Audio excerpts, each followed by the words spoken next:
Assalamualaikum warahmatullahi wabarakatuh. Selamat datang di podcast kami, yaitu Media Dakwah Islam, tempat di mana kita berbagi inspirasi, ilmu, dan kebaikan. Pada episode kali ini kita akan membahas topik yang sangat relevan di era digital ini, yaitu medsos sebagai media dakwah. Bagaimana media sosial bisa menjadi alat untuk menyebarkan nilai-nilai Islam, serta apa saja tantangannya dan bagaimana cara kita memaksimalkan. Yuk kita bahas kepada teman-teman kita. Saya sebagai Julzana Zahira Praji sebagai host yang akan memandu diskusi bersama 4 narasumber kita, yaitu Ustadz dan Ustazah serta seorang yang paham betul tentang pentingnya dakwah. Oke, kita mulai dengan pertanyaan pertama untuk Ustadz Fadil. Dakwah di media sosial sekarang menjadi sebuah tren, bahkan dianggap sebagai sebuah kebutuhan. Nah, menurut Ustadz, mengapa dakwah penting di media sosial? Apakah ada ayat atau hadis yang mendukung hal ini? Sosial ini menjadi bagian dari kegiatan kegiatan orang aktif di dalam. Karena itu, platform ini menjadi salah satu cara paling efektif untuk menyebarkan dakwah secara luas, melampaui batasan tempat dan waktu. Dakwah di media sosial memungkinkan pesan Islam menjangkau orang-orang yang mungkin sulit dijangkau melalui cara tradisional. Ayat atau hadis yang relevan yaitu Allah berfirman dalam Quran surat Ali Imran ayat 104 yang berbunyi, dan hendaklah ada di antara kamu segolongan umat yang menyeru kepada kebajikan, menyuruh kepada yang ma'ruf dan mencegah dari yang mungkar, dan mereka itulah yang beruntung. Hadis Rasulullah SAW juga menyatakan, sampaikanlah dariku walau hanya satu ayat. Hadis riwayat Bukhari. Ini menunjukkan bahwa kita punya tanggung jawab untuk menyampaikan kebaikan termasuk melalui media sosial.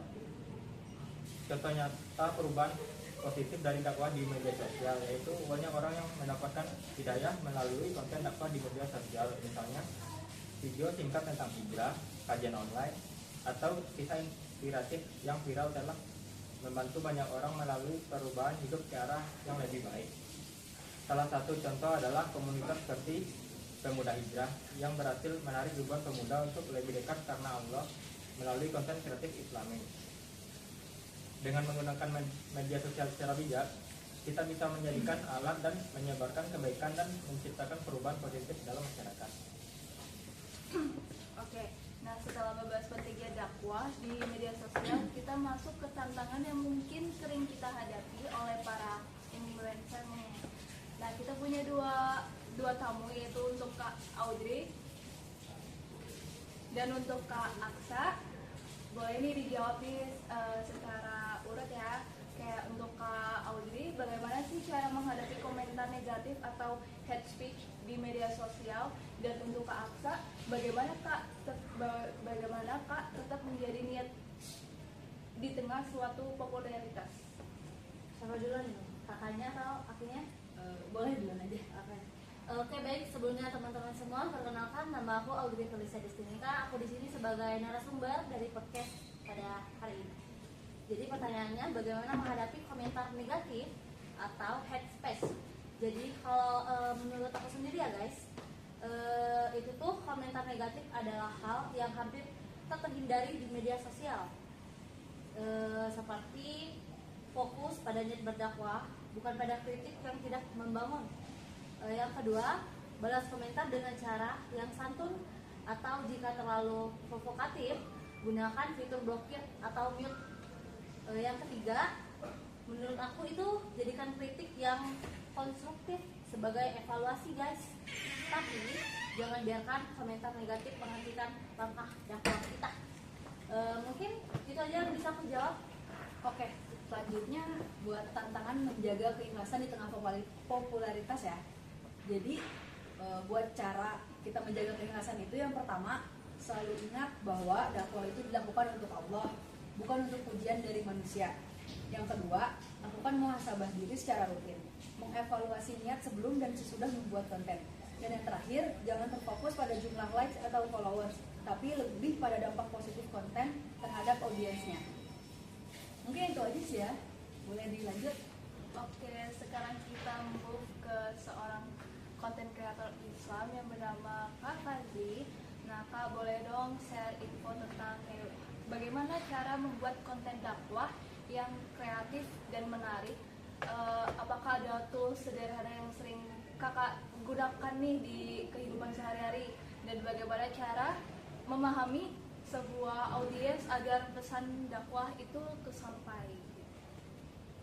Oke, di sini saya Fadil yang menjelaskan.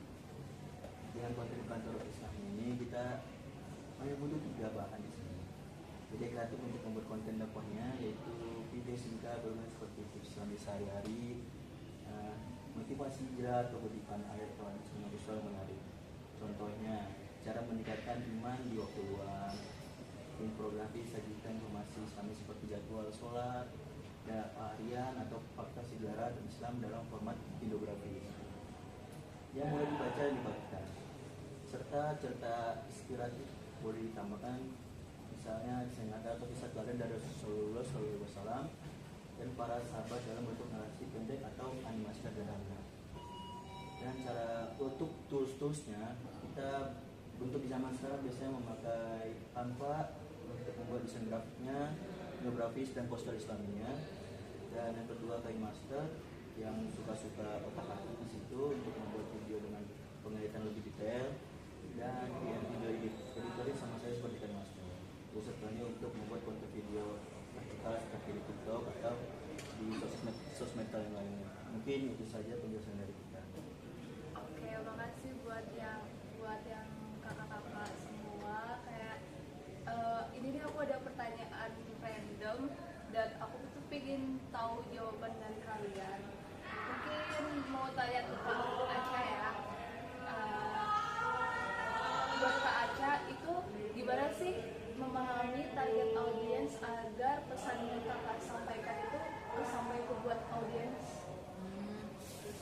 Jadi yang pertama tuh segmentasi audiens. Itu tuh kayak kita tuh kenali siapa yang menjadi target utama dakwah, seperti remaja kah, atau keluarga muda, atau profesional. Ini sangat mempengaruhi gaya penyampaian dan pemilihan platform kita. Yang kedua, pilih bahasa yang relevan. Gunakan bahasa yang mudah dipahami dan sesuai dengan gaya bicara audiens. Misalnya bahasa gaul yang sopan untuk para remaja dan bahasa formal untuk kajian yang lebih serius. Dan yang terakhir observasi dan evaluasi. Jadi itu perhatikan respon audiens kita melalui komentar, like, dan share untuk menilai apakah konten kita itu sudah relevan atau bermanfaat. Udah kali ya, segitu aja. Oke, aku lanjut nih ya buat topik kita ini. Kan dalam era digital ini media sosial memiliki potensi yang luar biasa sebagai sarana dakwah. Nah, dengan jutaan penggunaan aktif setiap harinya seperti platform kayak Instagram, TikTok, YouTube, dan Twitter dapat menjadi mimbar digital untuk menyebarkan nilai-nilai Islam. Nah, aku kasih tahu ya info-infonya, yaitu relevansi dakwah di media sosial. Allah berfirman dalam Al-Quran, dan hendaklah ada di antara kamu segolongan umat yang menyeru kepada kebajikan, menyuruh kepada yang ma'ruf, dan mencegah dari yang munkar. Dan mereka itulah orang-orang yang beruntung. Quran Surat Ali Imran 104.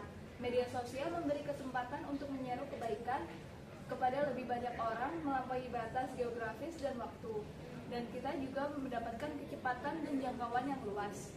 Sebuah postingan yang menginspirasi atau video singkat tentang nasihat Islami dapat menjangkau ribuan hingga jutaan orang hanya dalam hitungan jam.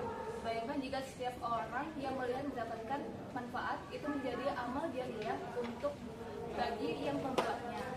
Contoh nyata seperti kakak-kakak influencer yang kalian tahu ini, mereka memposting sebuah ilmu yang biasanya mereka share di akun Instagram atau TikTok, dan banyak akun Islami yang seperti Pemuda Hijrah atau Sif Media ID yang telah membawa perubahan positif bagi ribuan orang.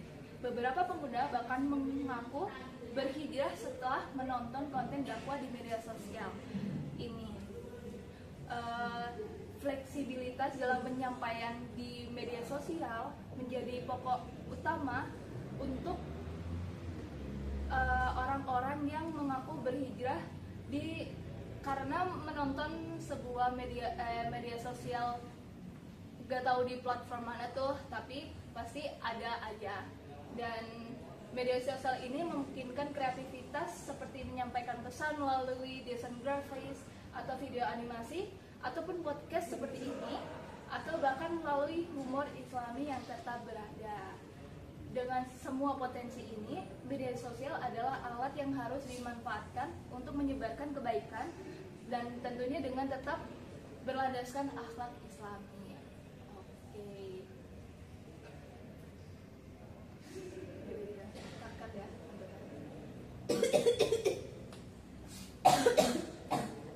Masya Allah, diskusi kita hari ini sangat inspiratif ya. Terima kasih banyak kepada Kak Fadli, Kak Audrey, dan Ustadz Fadil serta Kak Aksa atas ilmu dan pengalaman yang sudah dibagikan.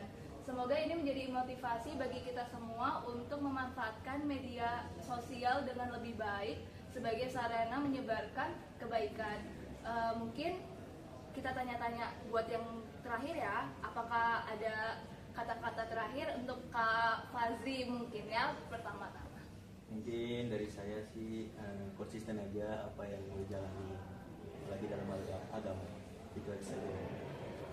Atau ada yang lain mau nambahin? Kalau menurut aku sih ya, kalian sebaik-baiknya menggunakan media sosial itu dengan menggunakan otak kalian, tidak digunakan untuk yang lain-lain seperti kalian wajib menonton podcast atau dakwah yang lain yang lebih menuju agama, bukan yang negatif gitu guys. Mungkin itu aja sih untuk aku ya.